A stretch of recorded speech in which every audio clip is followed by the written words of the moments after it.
Dial Story presents Rumplestiltskin from the politically correct bedtime stories written by James Finn Garner, originally published by McMillan Publishing Company and also published by Souvenir Press. Read for you by Echosasis Ameganvi. Long ago, in a kingdom far away, there lived a miller who was very economically disadvantaged.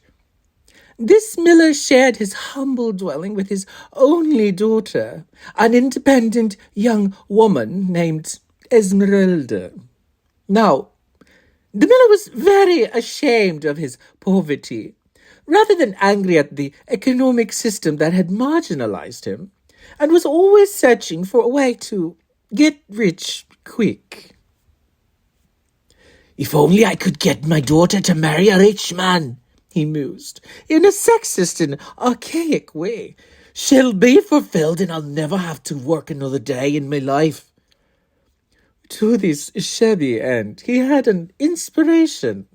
He would start a rumor that his daughter was able to spin common barnyard straw into pure gold.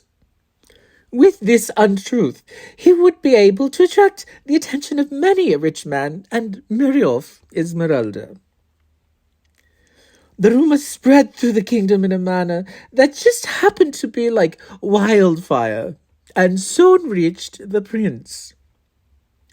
As greedy and gullible as most men of his station, he believed the rumor and invited Esmeralda to his castle for a May Day festival. But when she arrived, he had thrown her into a dungeon filled with straw and ordered her to spin it into gold. Locked in the dungeon, fearing for her life, Esmeralda sat on the floor and wept. Never had the exploitativeness of the patriarchy had been made so apparent to her. As she cried, a diminutive man in a funny hat appeared at the dungeon. "Why are you crying, my dear?" he asked. Esmeralda was startled, but answered him. "The prince had ordered me to spin all this straw into gold." "But why are you crying?" he asked again. "Because it can't be done." "What are you, specially abled or something?" The differently statured man laughed and said, "Dearie, you're thinking too much with the left side of your brain, you are. But you are in luck. I will show you how to perform the task. Yes, but first you must promise to give me what I want in return." With no alternative, Esmeralda gave her assent. To turn the straw into gold, they took it to a nearby farmers' cooperative, where it was used to thatch an old roof. With a drier home, the farmers had been healthier and more productive, and they brought forth a record harvest of wheat for local consumption.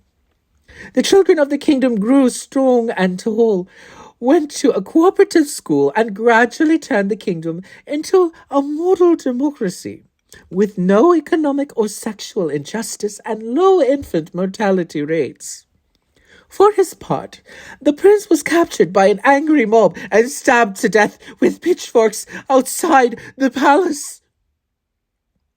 As new investment money poured in from all over the world, the farmers remembered Esmeralda's generous gift of straw and rewarded her with numerous chests of gold.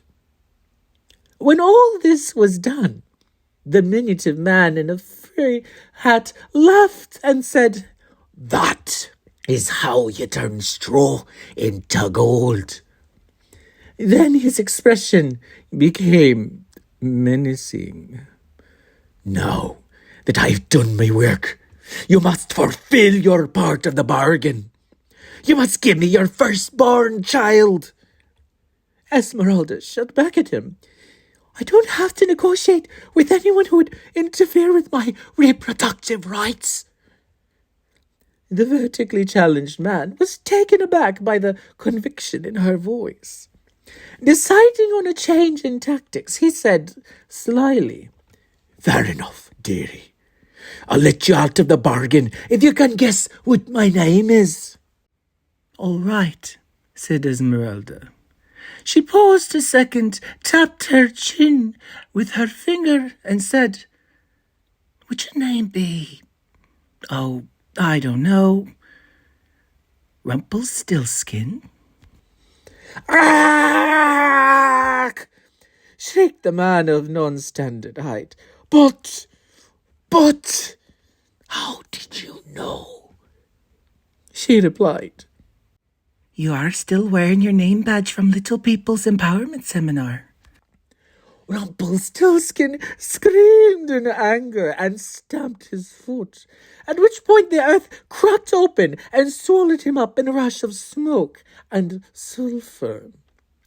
With her gold, Esmeralda moved to California to open a birth control clinic where she showed other women how not to be enslaved by their reproductive systems, and lived to the end of her days as a fulfilled, dedicated, single person.